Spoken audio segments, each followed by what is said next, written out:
श्री शिवाय नमस्तुभ्यम, हर हर महादेव, ओम नमः शिवाय। दोस्तों कैसे हो आप सब? स्वागत है आप सबका अपने YouTube चैनल शिव शक्ति पर। दोस्तों आप सबको पता है पितृपक्ष का बहुत ही प्यारा सा महीना चल रहा है। पितृपक्ष के 16 दिन बहुत ही ज्यादा महत्वपूर्ण होते हैं। इन 16 दिनों में हमें हमारे पितरों को प्रसन्न करना होता है, हमें हमारे पितरों को तृप्त करना होता है। यदि हमारे पितर हमसे तृप्त हो जाते हैं तो यकीन मान के चलिए दोस्तों, कभी भी हमारे ऊपर पितृ दोष नहीं रहेगा।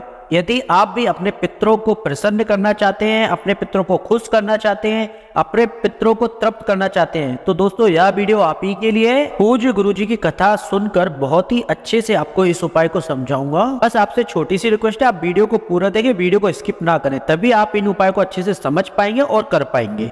आज के इस वीडियो में हम आपको पितृपक्ष के दौरान किए जाने वाला एक महा उपाय बताने वाले हैं। यदि आप इस उपाय को कर लेते हैं तो इससे आपके पितृ बहुत ज्यादा खुश होंगे, आपसे तृप्त होंगे। साथ ही यदि आपके घर में बहुत ज्यादा कलेश रहता है, धन की समस्या से जूझ रहे हैं या आपके घर में बहुत ज्यादा बीमारी रहती है, तो भी दोस्तों आप इस उपाय को कर सकते हैं, क्योंकि ये सारे कारण जो है या पितृदोष के ही कारण है। यदि आप पितृदोष से मुक्त हो जाएंगे तो यह सारी समस्याएं खुद ब खुद सॉल्व हो जाएगी। पितृदोष के कारण ही घर में कलेश होता है, घर में बीमारियां रहती है, हमेशा धन का अभाव रहता है। चलिए दोस्तों जानते हैं कि यह उपाय आपको कैसे करना है और इस उपाय को करने के लिए क्या क्या सामग्री आपको लेना है। दोस्तों लेकिन वीडियो में आगे बढ़ने से पहले बस आपसे एक छोटी सी रिक्वेस्ट है, जो लोग इस चैनल पे पहली बार आए, जो लोग मेरी आवाज को पहली बार सुन रहे हैं, उनसे बस एक छोटी सी रिक्वेस्ट है, वीडियो को लाइक करें, चैनल को सब्सक्राइब करें और कमेंट में हर हर महादेव लिखना ना भूलें। चलिए दोस्तों आगे बढ़ते हैं, बात करते हैं अपने उपाय की।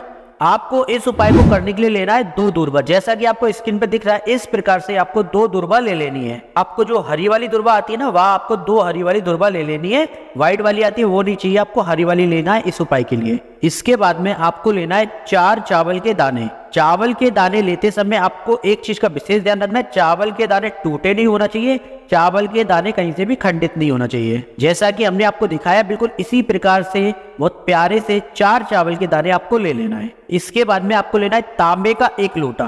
तांबे का 1 लोटा लेने के बाद इसमें आपको शुद्ध जल आपको अपने घर से, अपने किचन से भर लेना है। इसके बाद में ये सारी सामग्री लेकर चले जाना है आपको अपने घर के नजदीक वाले शिव मंदिर। शिव मंदिर में जाने के बाद सबसे पहले भगवान को प्रणाम करें। मंदिर में अंदर जाके आप शिवलिंग के पास बैठ जाए, अपना फेस उत्तर दिशा में करके दोस्तों इस प्रकार से, जैसा हमने दिखाया ना, बिल्कुल इसी प्रकार से आपको बैठना है। दोस्तों इस उपाय को आप पितृपक्ष के 16 दिनों में किसी भी दिन कर सकते हैं। आप अगर मॉर्निंग में करना चाहे तो मॉर्निंग में भी कर सकते हैं, अगर आप प्रदोष काल में मंदिर जाके करना चाहे तो भी इस उपाय को कर सकते हैं। इसके बाद आप जो 2 दुर्वा लेके आए ना, इन 2 दुर्वा को आपको शिवलिंग के ऊपर, महादेव का जो शिवलिंग है, इस शिवलिंग के ऊपर इस प्रकार से समर्पित कर देना है, श्री शिवाय नमस्तुभ्यम मंत्र का जाप करते हुए। जैसा हमने आपको दिखाया बिल्कुल इस प्रकार से आपको समर्पित कर देना है। इसके बाद जो आपके पास 4 चावल के दाने हैं, इन 4 चावल के दानों को आपको माता अशोक सुंदरी का जो स्थान है ना शिवलिंग पे, उस स्थान पर अर्पित कर देना है।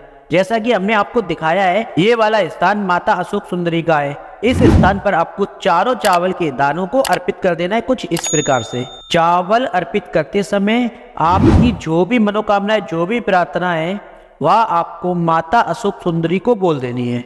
यदि वो धन संपदा से जुड़ी हुई तो धन के लिए, या मनोकामना पूर्ति के लिए, या आपकी जो भी प्रार्थना है वह आपको माता अशोक सुंदरी को बोल देनी है। यदि आपके घर में लड़ाई झगड़े बहुत ज्यादा होते हैं, बहुत ज्यादा घर में कलेश रहता है, उसके लिए आपको क्या करना होगा, जब आप शिवलिंग के ऊपर जल अर्पित करेंगे, जैसा कि हम 1 लोटा जल लेके आए हैं, इस 1 लोटा जल को शिवलिंग के ऊपर यहाँ पर अर्पित करेंगे। जो दुर्वा हमने चढ़ाई हुई है उसी दुर्वा के ऊपर, शिवलिंग के ऊपर उस जल को अर्पित करना है। जल को समर्पित करते समय आपको हाटकेश्वर महादेव के नाम का स्मरण करना है। हाटकेश्वर महादेव का स्मरण करते हुए इस पूरे जल को, इस 1 लोटा जल को आपको समर्पित कर देना है शिवलिंग के ऊपर। दोस्तों नाम याद रहेगा ना, हाटकेश्वर महादेव, हमने आपको स्क्रीन पे लिख के दिखाया, आप नोट कर लीजिएगा।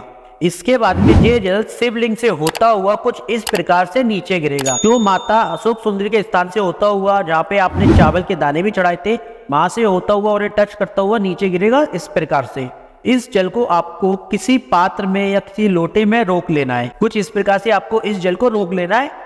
इसके बाद में आपने जो जल रोका हुआ इस जल को, और साथ में आपने जो 2 दुर्वा चढ़ाई हुई है ना शिवलिंग पे, जो आपने ऊपर जो शिवलिंग पे दुर्वा चढ़ाई हुई है, इन दोनों दुर्वा को आपको उठा लेना है और इसी जल के पात्र में इन दोनों दुर्वा को डाल देना है। इसके बाद में दोस्तों आपको चले जाना है इस जल और दुर्वा को लेकर अपने घर। इसके बाद जो आप जल लेकर आए हैं ना अपने घर पर, इस जल को आपको इसी दुर्वा की सहायता से आपको पूरे घर में, आपके घर के जितने भी कमरे हैं, बेडरूम है, किचन है, ड्राइंग रूम है, सभी जगह जाकर आपको इस जल को छिड़क देना है इन दुर्वा की सहायता से। जैसा कि दोस्तों हमने आपको दिखाया है, हमने कुछ इस प्रकार से आपको छिड़कता हुआ दिखाया है, लेकिन आपको अपने घर के सभी कमरों में जाकर इस जल को छिड़क देना। जल छिड़कने के बाद में जो आपके पास 2 दूर्वा बचेगी ना, इस दूर्वा को आपके घर में जो भी पेड़ लगाओ उस पेड़ की जड़ में आपको डाल देना है, समर्पित कर देना है।